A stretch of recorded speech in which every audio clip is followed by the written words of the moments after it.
কিপলিংয়ের মোগলির সঙ্গে বেশ কিছু মিল রয়েছে নামিবিয়ায় শৈশব কাটানো ফরাসি তরুণী অভিযাত্রী টিপ্পি দেগ্রের। ফরাসি ওয়াইল্ড লাইফ ফটোগ্রাফার বাবা মা সিলভি রবার্ট ও অ্যালেইন দেগ্রের সন্তান টিপ্পির জন্ম 1990 সালে নামিবিয়ার উইন্ডহোয়েকে। পেশার কারণে জঙ্গল থেকে জঙ্গলে ঘুরে বেড়াতো টিপ্পির পরিবার। দক্ষিণ আফ্রিকা, জিম্বাবুয়ে আর বতসোয়ানার বিস্তীর্ণ অঞ্চল জুড়ে বন্যপ্রাণীদের ছবি তুলে বেড়াতেন সিলভি ও অ্যালেইন। ছোট থেকে তাই অ্যাডভেঞ্চারের নেশায় অভ্যস্ত হয়ে ওঠে মেয়ে টিপ্পিও। বনের পশুরা ছিল তার পরিবারেরই সদস্য। খেলাধুলোতেও তারাই টিপ্পির পরম বন্ধু ছিল।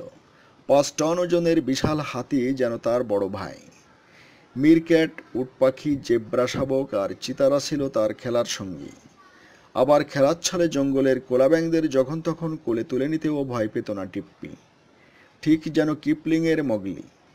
যে বয়সে বাচ্চারা সাইকেল চড়তে শেখে, টিপ্পি সেই বয়সে উট পাখির পিঠে চড়েছে। কখনো আবার হাতির সুর জড়িয়ে ধরে তার পিঠে উঠে সেরেছে জঙ্গল সাফারি। ছোটবেলার সেই সমস্ত সোনালি দিন আর ঘনিষ্ঠ বন্ধুদের স্মৃতি সে ভাগ করে নিয়েছে টিপ্পি মাই বুক অফ আফ্রিকা নামিবিয়া 1996 নামের এই বইতে। ন্যাশনাল জিওগ্রাফিক পত্রিকার পাতাতেও ছাপা হয়েছে ছোট্ট টিপ্পির রুদ্ধশ্বাস অ্যাডভেঞ্চারের ছবি ও কাহিনী।